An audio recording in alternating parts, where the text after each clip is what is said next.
నమస్కారం. ఇందులో ముఖ్యమైన హీరోస్ గురించి చెప్తాను. Main heroes. నేను హీరోలా కనపడడానికి వాళ్ళు హీరోల్లా కష్టపడ్డారు కాబట్టి, నన్ను అక్కడి దాకా తీసుకొచ్చారు కాబట్టి, నేను ఈ సినిమాలో హీరో అనే క్యారెక్టర్ చేశాను. ఇందులో మొదటి హీరో మా ప్రొడ్యూసర్ గారు సాయి సార్. సో నెక్స్ట్ మా డైరెక్టర్ నాయుడు గారు నన్ను నమ్మడం, నాతో ఇలా చేయించి ఇలా ఇలా బాగుంటుంది, ఈ లుక్స్ ఇలా బాగుంటాయి, ఈ డైలాగ్స్ ఇలా బాగుంటాయి అని చెప్పి రాసిన డైరెక్షన్ టీం. సో తర్వాత మెయిన్ హీరో మా మ్యూజిక్ డైరెక్టర్ సుభాష్ ఆనంద్ గారు. చాలా చాలా మంచి మ్యూజిక్ నిజంగా. అంటే ఒక డెబ్యూ హీరోకి, ఒక కొత్త హీరో పైన నేను వచ్చి ఏదైనా సాధించాలి చెయ్యాలనుకునేవాడికి నిజంగా ఇలాంటి పాటలు, ఇలాంటి బ్యాక్గ్రౌండ్ స్కోర్ రావడం అనేది అసాధ్యం. అలాంటిది నాకు 100లో ఒక్కడికి వచ్చినట్టుగా ఒక మంచి అవకాశం ఇచ్చారు సుభాష్ గారు. జీవితంలో మర్చిపోలేనండి సాంగ్స్. అంటే అమర్ గైడ్ ఫస్ట్ సినిమాకే ఆడే పాటలు ఎంత అద్భుతంగా ఉన్నాయరా అని చెప్పుకునేలాగా ఇచ్చారు.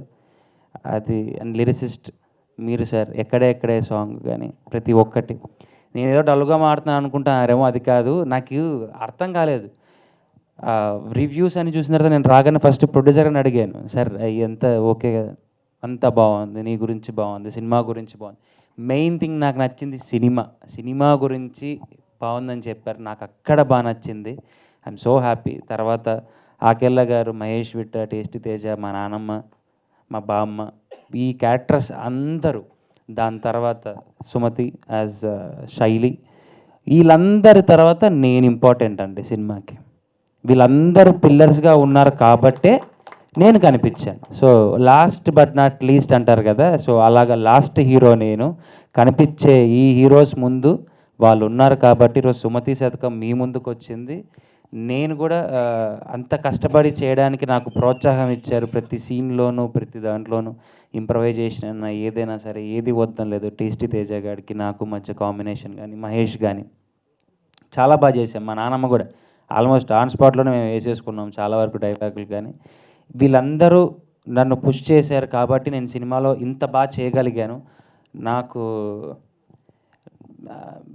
ఇంకా ఇంత అందంగా మేము ఈ అవుట్పుట్ని, ఆ పోస్టర్స్ చూస్తుంటేనే సగం కడుపు నిండిపోయేలాగా ఉంది. ఎందుకంటే మనం రోడ్డు మీద వెళ్ళేటప్పుడు పోస్టర్లు చూసి అరే మన పోస్టర్ ఎప్పుడు పడుతుందిరా, మన పోస్టర్ ముందు మన పక్కన ఎప్పుడు నించుంటాంరా అనుకునే రేంజ్ నుంచి ఈరోజు నా పోస్టర్ ముందు నించొని మాట్లాడే స్థాయికి వచ్చాను. I'm so happy. నన్ను ఇంత అందంగా చూపించి మా సినిమాని ఇంత అందంగా తీర్చిదిద్దిన ఒక మంచి కళాకారుడు, శిల్పి మా హాలేష్ గారు. ఎంత బాగున్న కథ అయినా సరే అందంగా చూపించాలి, ఏ విషయంలోనూ కాంప్రమైజ్ అవ్వకోకుండా తీయాలి అంటే అది ఒక కెమెరామాన్కే సాధ్యం. ఆయనే కనపడే కన్ను. ఆయన తీసి చూపించాడు కాబట్టి మేము ఇంత అందంగా వచ్చాం. స్క్రిప్ట్ ప్రతి ఒక్కటి కేర్ తీసుకున్నారు. మీరు సినిమా చూసిన వాళ్ళైతే ఒకటే అనుకోవచ్చు, పాయింట్ రెగ్యులర్ చిన్న పాయింట్, మంచి పాయింట్ అయినా కానీ చూపించే విధానం మాత్రం చాలా రిచ్గా ఉంటుంది. ఎక్కడ కాంప్రమైజ్ అవ్వలేదు. మిమ్మల్ని ఇంప్రెస్ చేయడానికి నాకు వచ్చిండేది డ్యాన్స్. సో అందులో కష్టపడ్డా, ఫైట్స్లో కష్టపడ్డా, యాక్టింగ్ చేయడానికి నేను కష్టపడుకోకుండా అమర్ నువ్వు ఇలా చేస్తే బాగుంటుందని నా డైరెక్షన్ టీం వెనకలుండి ఎప్పుడు నన్ను ప్రోత్సహించింది. ప్రతి ఒక్కటి నా పక్క నుండి చూసుకున్నారు. I'm so thankful. ఇది ఇంతకన్నా నేను ఏం చెప్పాలో కూడా తెలియట్లేదు. జనాలందరికీ నిజంగా అండి, మీరు చూసి ఇంత బ్లెస్ చేయడం అనేది నేను ఊహించలేదు. సినిమా బాగుందని చెప్పారు. నాకంటే ఫస్ట్ నన్ను వదిలేసేయండి, అసలు నువ్వు బాగున్నావు బాగాలేవు కదా, సినిమా బాగుందని చెప్పారు చూసారా. ఒక సినిమా బాగుంటే ఎంతోమంది బాగుపడతాం. ఇంతమంది బాగుపడితే నాకు ఇంకొక సినిమాలో ఇంకొక అవకాశం వస్తుంది.